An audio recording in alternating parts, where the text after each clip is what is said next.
Le trouble du déficit de l'attention avec ou sans hyperactivité est une condition neurodéveloppementale complexe qui peut être décrite par une panoplie de symptômes liés à des dysfonctions ou à une maturation des lobes frontaux moins riche que la norme.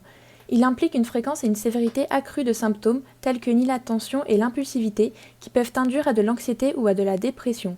Présent depuis l'enfance, cette différence neurologique est capable de compromettre le bon fonctionnement d'une personne qui en est atteinte, qu'il s'agisse d'un enfant ou d'un adulte. Un diagnostic précis et un portrait détaillé des forces et des faiblesses d'une personne TDAH permettra alors de rapidement mettre en place des solutions adaptées, capables de la guider vers un meilleur fonctionnement et une meilleure qualité de vie, comme par exemple la prescription de psychostimulants. Nous allons voir comment fonctionne le cerveau d'une personne TDAH et comment agissent les psychostimulants. Nous sommes tous différents, or, une personne sur 7 est considérée comme neurodivergente. Quelqu'un est considéré comme neurodivergent lorsque son cerveau apprend, fonctionne et traite l'information différemment de celui de la majorité des gens. Ces personnes ne sont donc pas malades mais différentes selon les attentes de la société. Les personnes dont le cerveau fonctionne conformément aux attentes de la société sont appelées neurotypiques. La neurodiversité regroupe un vaste éventail de conditions dont l'autisme, la dyslexie, le TDAH et le syndrome de la Tourette. De plus, une personne peut présenter plus d'une condition neurodivergente. Il est important d'en tenir compte afin d'éviter les stéréotypes à l'égard de ces personnes, tant au travail que dans la vie de tous les jours.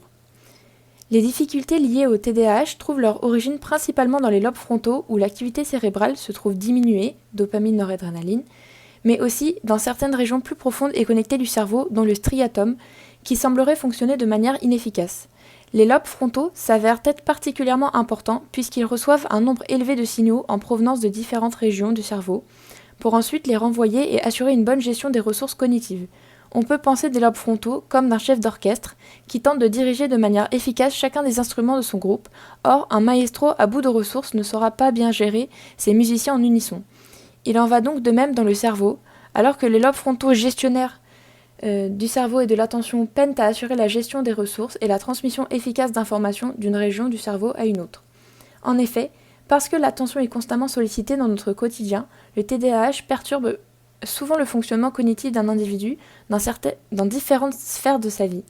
On peut par exemple penser aux apprentissages scolaires et aux études universitaires qui demandent de bonnes aptitudes d'écoute, d'observation et de concentration sur de longues périodes de temps, à la sécurité et à l'efficacité au travail qui nécessitent une bonne vigilance et attention aux détails, aux relations sociales interpersonnelles qui peuvent être déstabilisées par une mauvaise gestion des émotions, des agissements et des paroles, à une baisse d'estime de soi advenant l'apparition de sentiments d'incompétence ou d'impopularité et bien plus encore.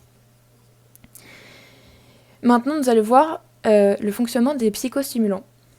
Le terme psychostimulant désigne une substance médicamenteuse qui agit sur le fonctionnement du cerveau en améliorant ses capacités de vigilance, de contrôle et de concentration. En France, seul le méthylphénidate est commercialisé. Il fait partie des plus anciens psychotropes mis au point dans les années 1950. C'est un stimulant du système nerveux central différent des amphétamines qui, eux, n'ont pas l'autorisation de mise sur le marché en France. Il a pour but d'aider les enfants présentant un TDAH et leurs proches à contrôler dans certains contextes les conséquences négatives qui y sont liées.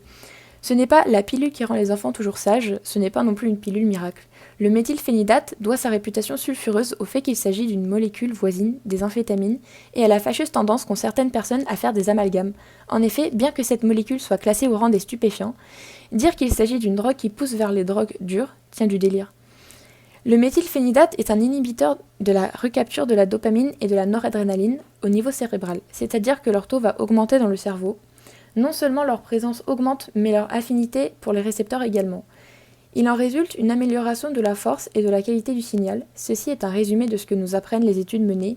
Le fonctionnement cérébral est bien plus complexe que cela, et il y a fort à parier que de très nombreux récepteurs et autres molécules sont impliqués. Les suppléments de dopamine sont de ce fait une sottise sans nom. Son utilisation est justifiée par de nombreux essais cliniques qui ont prouvé son efficacité. Des études ont permis de montrer en IRM la normalisation de certaines anomalies structurelles cérébrales présentes chez ces personnes grâce au méthylphénidate. Cliniquement, les effets positifs sont constatés rapidement. On peut notamment observer une amélioration des capacités d'attention, des enfants qui communiquent plus avec leur famille, une baisse des difficultés à se mettre au travail, une diminution de l'impulsivité, une amélioration des résultats scolaires et de l'estime de soi sur le long terme. Hélas, le traitement parfait n'existe pas. Il y a souvent un revers de la médaille lorsque l'on prescrit un médicament. Un point positif du méthylphénidate est que nous avons une 60aine d'années de recul et que nous en connaissions bien les effets indésirables. Les effets secondaires les plus fréquents liés à la prise de Ritaline, par exemple, sont la diminution de l'appétit, maux de tête, des douleurs abdominales, des difficultés d'endormissement, voire à l'insomnie.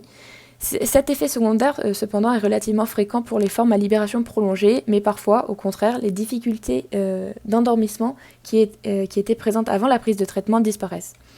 Nous avons donc vu en large le fonctionnement d'un cerveau TDAH et ce qui en fait une différence neurologique et que certaines caractéristiques peu favorables aux normes de la société peuvent être atténuées grâce aux psychostimulants. La première notion à retenir sur la Ritaline est qu'il s'agit d'un traitement médicamenteux. Nous ne parlons pas de compléments alimentaires, de vitamines ou autres produits sans danger. Chaque prescription médicamenteuse doit faire l'objet d'une réflexion approfondie. Elle prendra en compte les effets bénéfiques attendus mais également les potentiels effets indésirables. La Ritaline doit donc être prescrite après s'être assuré que tout avait été fait pour l'éviter. Elle ne doit pas être le seul traitement proposé, ni le traitement de première intention.